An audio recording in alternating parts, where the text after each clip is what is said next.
Truth or dare? But it's too stupid. I can't even try. Just.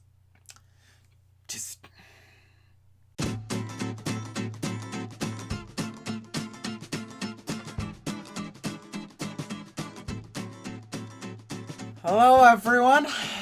It's Riley, and today's movie.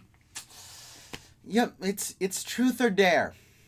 So this movie's the basic premise is a group of teenagers go to Mexico and meet this guy who takes them to this like shed building place, and they start playing Truth or Dare, and then the game follows them back, and if you don't tell the truth or do the dare, you die. And it's some dumb half teen movie, half horror movie, and it's just abysmal. There's almost nothing redeemable about this movie at all. First of all, the characters. They're some of the most one dimensional, poorly thought out, completely unlikable characters I've ever seen in a movie. To start off, the first scene you see with the main girl's best friend, she basically unsigns her best friend up for, like, Habitat for Humanity. And then you're supposed to like her for the rest of the movie. Like, no! They do not think anything about these characters. They do not conceive anything about them, so they're one-dimensional. They only have one thing about them. One of them, all he talks about is how much he wants to smash everyone that he sees. And there's just nothing about any of them except for one of them. But it's just so poorly thought out. And that is made worse by the fact that the acting is straight up awful. Like, there's one and kind of a half pretty good performances in it, but everyone else is straight up terrible in this movie. It's both really wooden, yet completely over the top at the same time. It's like, how do you manage to do it? But somehow they manage to. Then getting on to the really, really poorly conceived plot. The mythology just randomly changes constantly throughout the entire movie. They just add plot elements into it that changes how the entire game works, yet they never explain anything. They never really explain what this demon is or how it came to be.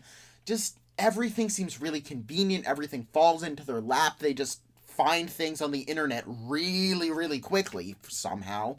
And it's just really not thought out well, and it's just lazy. And another thing with the laziness of this film, it's not scary at all. Like, the only horror elements they have in it are briefly showing a tad of a death scene and just, like, a ton of just useless jump scares that are just people grabbing people's shoulder and then people freak out.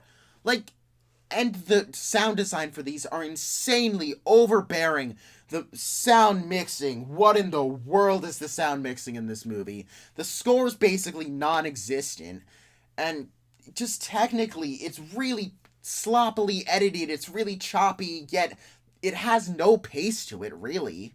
It's just not well put together at all. You could tell that the filmmakers really either did not know what they were doing, or just did not care. There's also this other scene, which someone is outed, and it does pretty much every single thing you could do in an outing scene wrong.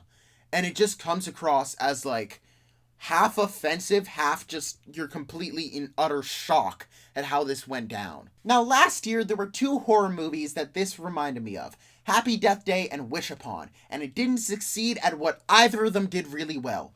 Happy Death Day had a great fun tone to it, and a really good main character, and a pretty interesting storyline, even though we've seen it 1,000 times before, and it was pretty witty. And this movie had absolutely none of that. And then Wish Upon